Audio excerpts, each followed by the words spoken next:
Assalamualaikum warahmatullahi wabarakatuh. Waalaikumsalam warahmatullahi wabarakatuh. Apa kabar anak-anak semuanya?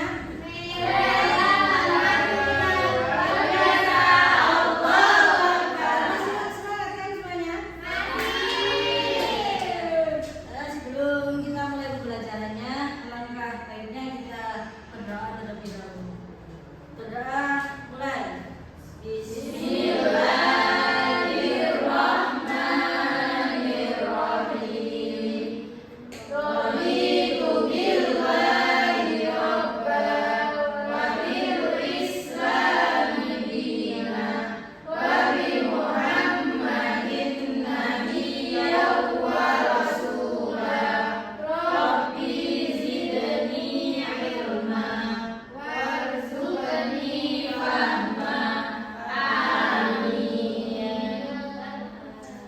Sebelum ibu lanjut ke materi selanjutnya, ibu mau absen dulu ya.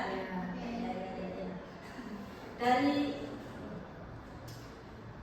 atas nama Sayyidatullah hadir. Mahbatul Zaya Putla Tania Lutfin Manda ya. Silvi Ayel Oke.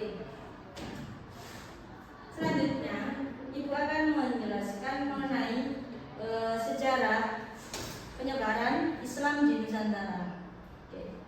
Untuk yang pertama ini adalah pendahuluan dulu ya. Jadi Indonesia ini merupakan negara dengan populasi muslim terbesar di dunia.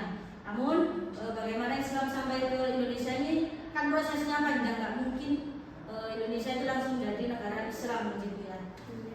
Ya. Jadi Indonesia ini dikenal sebagai negara dengan penduduk muslim terbesar di dunia, dan proses masuknya Islam ini di Indonesia berjalan secara bertahap dan melalui banyak jalan. Dan menurut ahli sejarah ada beberapa teori tentang kedatangan Islam di Indonesia. Yang pertama ada teori Mekah.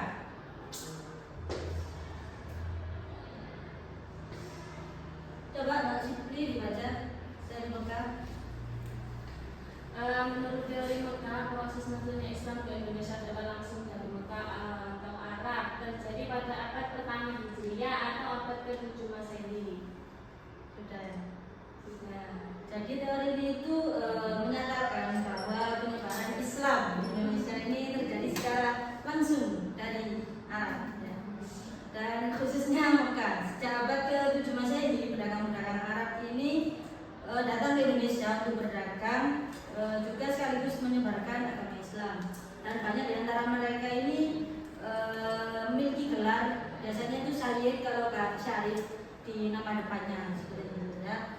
Yang kedua ada teori Gujarat. Jadi teori ini itu mengatakan bahwa proses kedatangan Islam itu berasal dari Gujarat pada abad ke-7 atau abad ke-13 Masehi.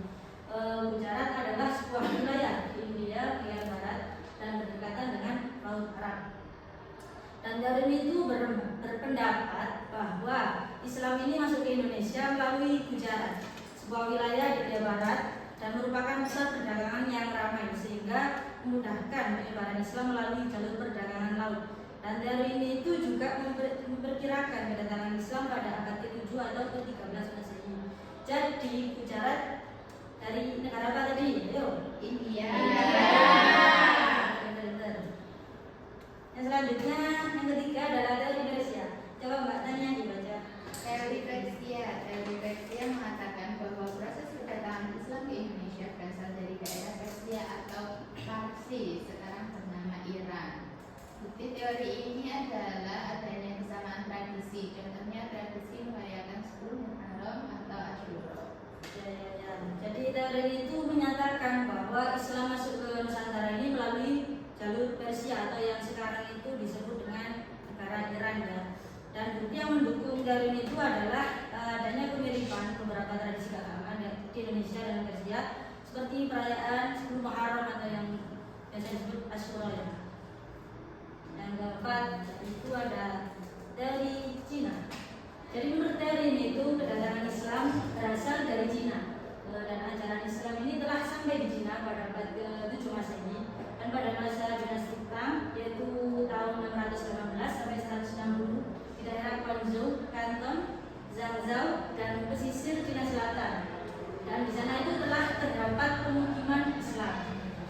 Dan bukti dari teori ini itu adalah raja Islam pertama di Jawa, Raden Batak, itu merupakan keturunan Cina. Dan bukti lainnya adalah adanya masjid-masjid tua yang bernilai arsitektur Cina. Yang selanjutnya memasuki cara-cara dakwah di Nusantara itu ada 6. Yang pertama ada perdagangan, perkawinan, pendidikan, politik, kesenian, dan tasawuf. Yang pertama, cara dakwah di Nusantara melalui perdagangan. Jadi proses penyebaran Islam melalui jalur perdagangan ini dilakukan oleh para pedagang Muslim pada abad ke-7 sampai abad ke-16 Masehi. Dan para pedagang tersebut ini berasal dari Arab, Persia, dan India. Dan perdagangan tersebut ini sangat jujur sehingga disukai oleh penduduk Nusantara dan secara sukarela masuk agama Islam. Jadi pedagang Muslim ini sangat ramah dan jujur ya dalam berdagang dan juga sangat berperan penting dalam masuknya Islam ke Nusantara. Dan keramahan dan kejujuran mereka ini menarik simpati penduduk lokal yang kemudian tertarik untuk mempelajari agama Islam, kemudian masuk agama Islam. Yang selanjutnya adalah cara dakwah di Nusantara melalui perkawinan. Coba Paula dibaca deskripsi. Cara dakwah di Nusantara melalui perkawinan. Pada kala itu banyak perdagangan yang menikah dengan pribumi yang berasal dari putri bangsawan atau putri raja, sehingga banyak keluarga bangsawan atau raja yang masuk Islam. Sehingga para pedagang tersebut menetap dan membentuk sebuah perkampungan Muslim yang disebut pertojan. Ya, jadi perkawinan ini dilaksanakan antara pedagang Muslim dengan penduduk lokal dan termasuk putri-putri bangsawan dan raja. Dampaknya itu mempercepat penyebaran Islam. Dan hal ini tuh karena keluarga kerajaan itu memiliki pengaruh yang besar dalam masyarakat dan juga dampaknya itu munculnya perkampungan khusus Muslim yang disebut pekojan ya. Menunjukkan adanya komunitas Muslim yang berkembang seperti itu. Yang selanjutnya adalah cara dakwah di Nusantara melalui pendidikan.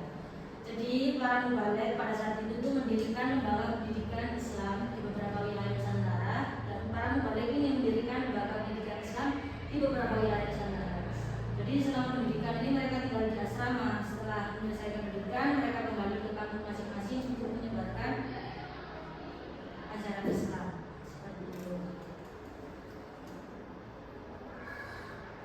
Yang selanjutnya adalah cara dakwah di Nusantara melalui politik. Coba Mbak Uza dibaca deskripsinya. Masuknya Islam ke lingkungan kerajaan mempercepat penyebarannya ketika raja atau penguasa memeluk Islam, rakyat cenderung mengikuti. Beberapa kerajaan juga memperluas kekuasaan ke wilayah Islam, mempercepat Islamisasi secara politik dan utang pejabat. Bagus. Dan pada waktu itu ketika raja atau penguasa memeluk Islam, kan rakyatnya itu cenderung langsung mengikuti mereka. Dan itu mempercepat penyebaran Islam secara signifikan. Lalu ekspansi wilayah kerajaan-kerajaan Islam ini juga turut membantu mempengaruhi perluasan wilayah Islam. Yang selanjutnya metode yang terakhir, belum terakhir.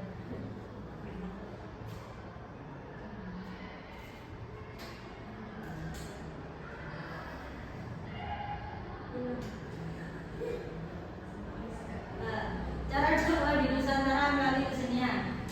Jadi para wali dan penyebar Islam ini menggunakan kesenian lokal seperti wayang, gamelan, dan tembang sebagai media dakwah.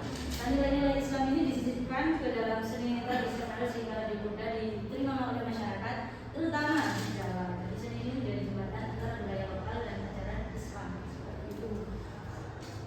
Dan seni tradisional yang digunakan itu seperti wayang, lalu gamelan, lalu ada tembang juga ya digunakan sebagai media dakwah. Dan nilai-nilai Islam ini juga disampaikan melalui seni sehingga lebih mudah diterima oleh masyarakat. Dan seni ini menjadi jembatan yang menghubungkan budaya lokal dengan ajaran Islam.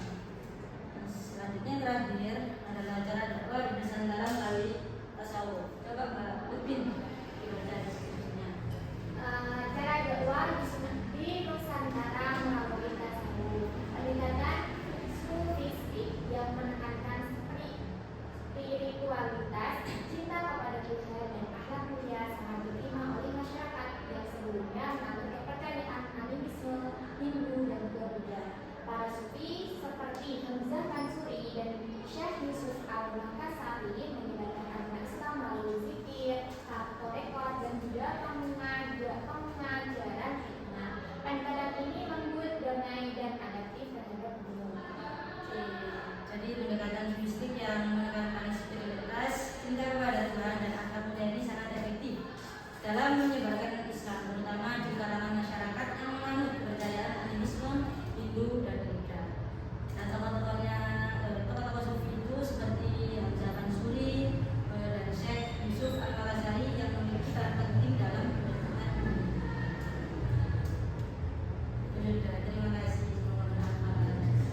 kuis untuk kalian ya. Jadi kuisnya nanti itu ibu tunjuk satu persatu. Harus bisa, kalau bisa Paris. Harus tahu. Ya. Bu, jangan sulit-sulit, Bu. Enggak, jadi kalau kamu mendengarkan tadi, Masa ada soal tata guys.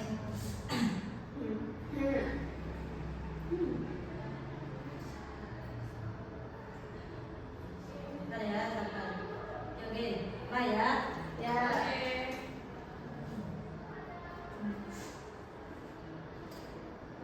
Siapa dulu ayo? Katanya coba udah siap ini.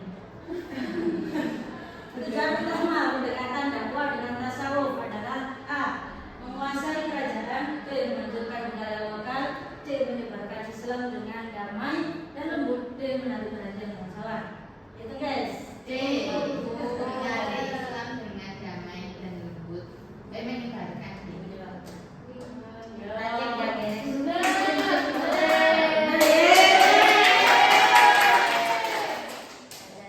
Coba sekarang Mbak Silvi. Loh, Bu belum ini.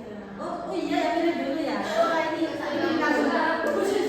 Coba dibaca sendiri, jangan manja. Ayo baca. Saya cari bentuk kesenjangan yang digunakan para wali anak dalam dakwah adalah A. Bagi tulis, B. Wayang kulit, C. Tari zaman, D. Menarang. Baca. B. D ya.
Rakia. Rakia. Iya, ikutan ya. Iya, apa dong? Enggak, kalau udah sudah pinter. Saya. Ya. Cepetan ya, angkat tangan. Siapa raja Islam pertama di Jawa? Saya belum. Nunggu saatnya selesai. Siapa raja Islam pertama di Jawa yang dianggap keturunan Cina dari Cina? 1, 2, 3. Tanya. Raden Patah. B. Kita cek ya. Boleh. Kecil ya, lagi ya. Kecilan. Siapakah tokoh pendukung teori Arab? Ayo, tangan. Tangan, geng. Udah tahu Ibu lupa. Ayo lah, masa lupa yang tadi? Dulunya. Cek. Hambali. Hanafi. Coba barulah, siapa baru? Harun. Harun siapa? Sama-sama. Ya. Hamba.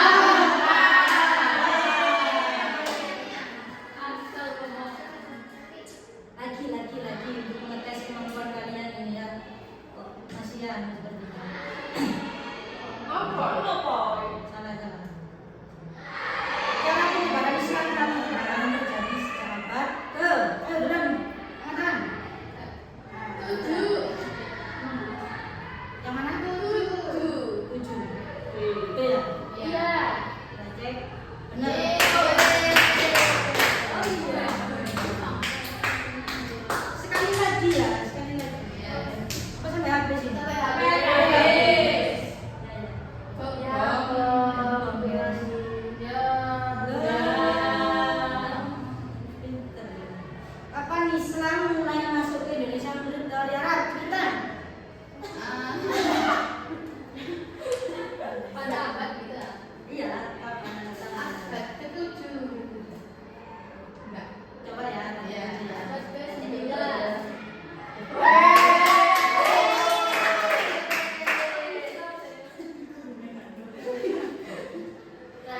Nah, terakhir yang bisa kita dulu nanti. Lembaga pendidikan Islam yang didirikan oleh para mubalik biasanya juga menyediakan. Ayo, 3, 2, itulah. Atau B.